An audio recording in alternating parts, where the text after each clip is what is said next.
once again you all are welcome on my YouTube channel। उम्मीद करता हूँ आप सभी बढ़िया होंगे और अपने अपने घरों में सेफ होंगे। आज की वीडियो एक स्पेशल वीडियो है। पिछले 2-3 दिन से जो मैसेज आ रहे थे, एक गुड न्यूज़ लेके आया हूँ आप सभी के लिए। तो इस वीडियो को शुरू से लेकर आखिर तक देखना है, क्योंकि इस वीडियो में 3 इम्पॉर्टेंट अपडेट्स आपके साथ शेयर करूँगा। कौन सी वो अपडेट्स हैं? फर्स्ट वन है बायोमेट्रिक्स इन नेपाल। बहुत सारे बच्चे, बहुत सारे ओपन वर्क परमिट वाले पूछ रहे थे कि सर कैसे हम बायोमेट्रिक करा सकते हैं नेपाल में, उस चीज़ का प्रोसेस बताऊंगा। आफ्टर दैट इंटरनेशनल स्टूडेंट्स के बारे में बात करेंगे। देन जो पेंडिंग फाइल हैं फरवरी की, मार्च की, उनके बारे में बात करेंगे कि एग्जैक्ट रीज़न बताऊंगा, क्या कारण है कि उनके रिवर्ट नहीं आ रहे। तो अगर आप मेरे चैनल पर फर्स्ट टाइम विजिट कर रहे हो तो kindly subscribe my channel and press on the bell icon, because आपका फ़र्ज़ बनता है कि आप मेरी वीडियोस को लाइक करो अगर आपको अच्छा लगता है, बिकॉज एक मोटिवेशन मिलती है कि मैं जो काम कर रहा हूँ आप उसको अप्रिशिएट कर रहे हो। हमारा व्हाट्सएप ग्रुप जिसका लिंक डिस्क्रिप्शन में है उसे भी ज्वाइन कीजिए, क्योंकि उसमें हम ऑथेंटिक इन्फॉर्मेशन आपके साथ शेयर करते हैं। सो जो हमारा सबसे पहला पॉइंट है बायोमेट्रिक्स इन नेपाल। आज से कुछ वीक पहले मैंने आपको बताया था कि नेपाल में जो वैक्स सेंटर्स हैं वो ओपन होने वाले हैं और उनमें बायोमेट्रिक वगैरह की जो सुविधा है वो स्टार्ट कर दी गई है। लेकिन इंडिया में भी स्टार्ट हो चुकी है। वहाँ पर एक चीज़ का डिफरेंस है। डिफरेंस क्या है? इंडिया में अभी जो प्रायोरिटी दी जा रही है वो ओनली इंटरनेशनल स्टूडेंट्स को और फैमिली क्लास को दी जा रही है। लेकिन इन दी नेपाल जो कोई भी कैटेगरी है उन्होंने मेंशन नहीं की, वहाँ पर सभी कैटेगरीज वाले अपने बायोमेट्रिक दे सकते हैं। एज आप सभी को पता है कि कनाडा एक ऐसी कंट्री है, अगर आप कनाडा का वीज़ा अप्लाई करते हो तो आपका वीज़ा अप्रूव हो जाता है, तो आप किसी भी कंट्री में अपना वीज़ा स्टैम्प करवा सकते हो। सेम थिंग है बायोमेट्रिक के बारे में। तो आप नेपाल में अपनी बायोमेट्रिक आने वाले दिनों में दे सकेंगे, क्योंकि देखिए नेपाल में पहले ट्रैवल रिस्ट्रिक्शंस थी, नेपाल में पहले लॉकडाउन था, डिफरेंट कंट्री से नेपाल में एंटर करना क्वाइट डिफ़िकल्ट था। लेकिन आप सभी को पता है कि इंडियन सिटीज़न को नेपाल के वीज़ा की ज़रूरत नहीं है। अब कौन से लोगों को मैं एडवाइस करूँगा कि आप नेपाल में अपनी बायोमेट्रिक करो? मेरी सबसे जो फेवरेट कैटेगरी है ओपन वर्क परमिट, बिकॉज वो सभी लोग मुझसे डेली बेसिस पर मैसेज करते हैं कि सर हम कब बायोमेट्रिक करा सकेंगे, बिकॉज इंडिया में जो इंटरनेशनल स्टूडेंट्स का बैकलॉग है वो क्लियर होने का नाम नहीं ले रहा, और आने वाले दिनों में आई थिंक ये बैकलॉग इंक्रीज़ भी हो सकता है। तो ओपन वर्क परमिट वाले नेपाल में अपनी बायोमेट्रिक करा सकते हैं। नेपाल में जो ट्रैवल रिस्ट्रिक्शंस हैं वो भी लिफ्ट हो चुकी हैं, तो आप अपनी बायोमेट्रिक नेपाल से करा सकते हैं। लेकिन आपको क्या क्या चीज़ें फॉलो करनी होगी? सबसे पहले आपको क्या है, नेपाल के जो वैक्स सेंटर है वहाँ पर उनसे कांटेक्ट करना होगा, बिकॉज वो ज़रूरी है। अगर आप वहाँ से कांटेक्ट करेंगे तो वो क्लियर प्रोसीजर आपको बता देंगे। और अनदर थिंग इज़ दैट आपको कोई वेब फॉर्म भरने की ज़रूरत नहीं है, लेकिन जब वो परमिशन देंगे then you can travel to the Nepal for your biometric. तो अनदर थिंग इज़ दैट पहले नेपाल के साथ इंडिया की जो फ्लाइट्स थी वो क्लोज थी ड्यू टू कोविड-19, बट रिसेंटली आप ट्विटर पर भी चेक कर सकते हो, इंडिया के जो एविएशन मिनिस्टर हैं हरदीप सिंह पुरी जी, नेपाल के साथ इंडिया का एक एयर बबल स्टार्ट हो चुका है। नियर अबाउट आई थिंक आज से स्टार्ट है, जहाँ आने वाले 1-2 दिनों में स्टार्ट हो जाएगा, तो आपके लिए नेपाल में ईजी हो जाएगा। तो आने वाले दिनों में अगर इंडिया में ऐलान होता है तो आप इंडिया में करा सकते हो, लेकिन Nepal will be the best opportunity for you guys in upcoming days. अब बात करूंगा इंटरनेशनल स्टूडेंट्स के बारे में। 2 फैक्ट आपके साथ शेयर करने हैं इंटरनेशनल स्टूडेंट्स को। अगर आपकी फ़ाइल कनाडा की लगी है या न्यू फाइल आप लगाना चाहते हो, क्या है 2 फैक्ट? देखिए गाइज, बहुत सारे बच्चे बायोमेट्रिक के लिए वेट कर रहे हैं, कब आपका एग्जैक्ट डिसीजन आएगा। एक फैक्ट के हिसाब से आपके साथ डिस्कस करूंगा। आप सभी को पता है कि बहुत सारे लोगों को पासपोर्ट रिक्वेस्ट आनी स्टार्ट हो चुकी है, इसमें कोई डाउट नहीं है। लेकिन जब भी मैं वीडियो को डालता हूं तो आप सभी के एक ही कमेंट आता है, सर हमारी बायोमेट्रिक 1 दिसंबर को हो चुकी थी, हमारी बायोमेट्रिक 2 दिसंबर को हो चुकी थी, अब हमारा डिसीजन कब आएगा? तो टू बी ऑनेस्ट गाइस, हम एक जेन्युइन सा सर्वे करके देखते हैं।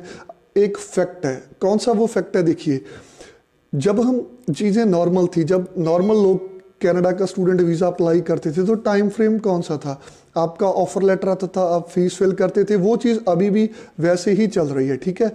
लेकिन जब आप हाई कमीशन में अपनी फाइल सबमिट कराते थे तो 2 तरह के डिफरेंट सिनेरियो होते थे। अगर आप पेपर फाइल लगाते थे, ठीक है, एसडीएस कैटेगरी की फाइल ऑनलाइन लगती थी, वो डिफरेंट थे। अगर आप पेपर फाइल सबमिट करते थे तो आपके बायोमेट्रिक साथ में ही हो जाते थे। आफ्टर दैट अगर आपने एसडीएस फाइल ऑनलाइन लगाते थे तो आपके बायोमेट्रिक की लेटर 4-5 दिन में आ जाती थी और आप आसानी से अपनी बायोमेट्रिक कराकर अपना जो हाई कमीशन को सबमिट कर देते थे। और वहाँ पर जो टाइम फ्रेम था 20 to 25 वर्किंग डेज था। आप सभी ने इंटरनेट पर भी चेक किया होगा, ठीक है। नॉन एसडीएस के लिए थोड़ा सा ज़्यादा था वो समय। तो अगर चीज़ें नॉर्मल थी, जब फाइल नॉर्मल लग रही थी, तब अगर 20 to 25 डेज था। अब तो चीज़ें थोड़ी सी डिफरेंट है, सिनेरियो डिफरेंट हो चुका है। Lot of applications are pending in the high commission. तो अभी हम अगर देखा जाए क्यों आपको डेफरमेंट करना चाहिए और क्यों ऑनलाइन क्लासेस आपको ज्वाइन करनी चाहिए या नहीं करनी चाहिए। देखिए फॉर एग्जांपल अगर आपकी बायोमेट्रिक 1 दिसंबर 2 दिसंबर को हुई है, मैं नहीं कहूँगा, बहुत सारे लोगों के डिसीजन भी आए हैं। It's depend upon totally high commission, ये उनके पोर्टल पे डिपेंड करता है, ठीक है। बट फिर भी आप अगर एक बात जेन्युइन सोच के देखिए, अगर नॉर्मल समय में 20 to 25 डेज लगते थे तो हम इस समय एक्सपेक्ट कर सकते हैं कि 35 to 40 डेज लग सकते हैं आपका डिसीजन आने में। तो ऐसे में जिन भी स्टूडेंट्स, मैं नहीं कहूँगा, देखिए एक बार फिर बोल रहा हूँ कि किसी का पहले आ गया वो डिफरेंट थिंग है, कनाडा पे डिपेंड करता है, लेकिन एक फैक्ट के हिसाब से बता रहा हूँ कि 35 to 40 डेज लग सकते हैं। क्यों लग सकते हैं? देखिए एक तो चीज़ें नॉर्मल नहीं है, दूसरी इतना बैकलॉग पड़ा है तो हाई कमीशन उनके जो ऑफिसर्स हैं उनके ऊपर भी प्रेशर है, तो इतना समय लग सकता है। फॉर एग्जांपल अगर आपने अपनी फाइल बायोमेट्रिक 3 दिसंबर को आपका हुआ है तो हम मान सकते हैं कि आपका डिसीजन दिसंबर लास्ट या जनवरी फर्स्ट वीक में आएगा। तो ऐसे में एक डिसीजन आप सभी को लेना है, वो है ऑनलाइन क्लासेस और डेफरमेंट।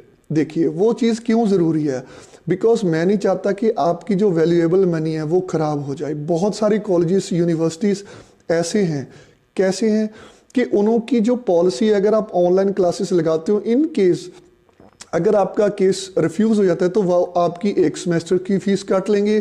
कुछ कॉलेजेस ऐसे हैं जो बिल्कुल भी फ़ीस वापस नहीं करेंगे और कुछ कॉलेजेस ऐसे हैं जिन्होंने पहले ही क्लियर कर दिया कि अगर आपका केस रिफ्यूज़ हो गया, अगर आपका कोई फाइल में नेगेटिव आता है तो हम आपकी फुल फीस रिफ़ंड करेंगे।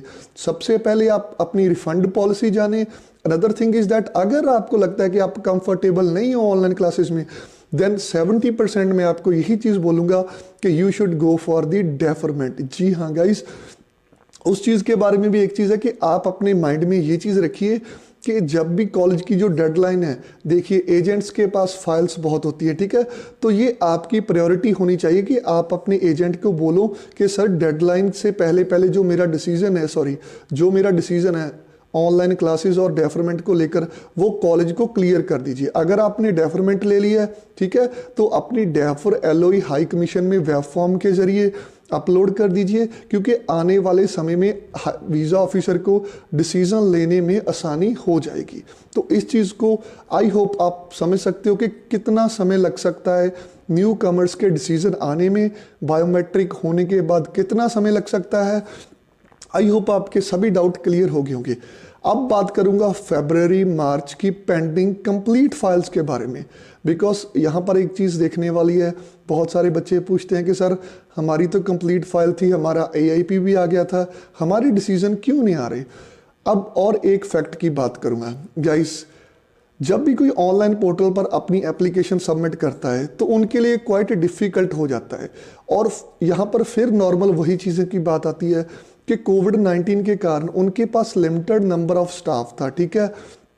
बहुत ही माइनर से रिवर्ट आ रहे थे। नियर अबाउट अप्रैल और मई में तो बहुत ही कम डिसीजन आए हैं। उसके बाद एआईपी का प्रोसेस स्टार्ट हो गया, दैट अप्रूवल इन प्रिंसिपल उन्होंने स्टार्ट कर दी। तो आप एक चीज़ सोच के देखिए, फरवरी और मार्च का बैकलॉग उनके पास ऑलरेडी था, लेकिन ऑनलाइन पोर्टल तो चल रहे थे ना, बजाय उसके कि ऑफिस क्लोज थे, वैक सेंटर्स क्लोज थे, लेकिन ऑनलाइन पोर्टल चल रहे थे। इनटेक सितंबर में कितने लोगों ने अप्लाई किया, तो जितने भी अप्रैल वाले थे डेफिनेटली उनका डिले होना था।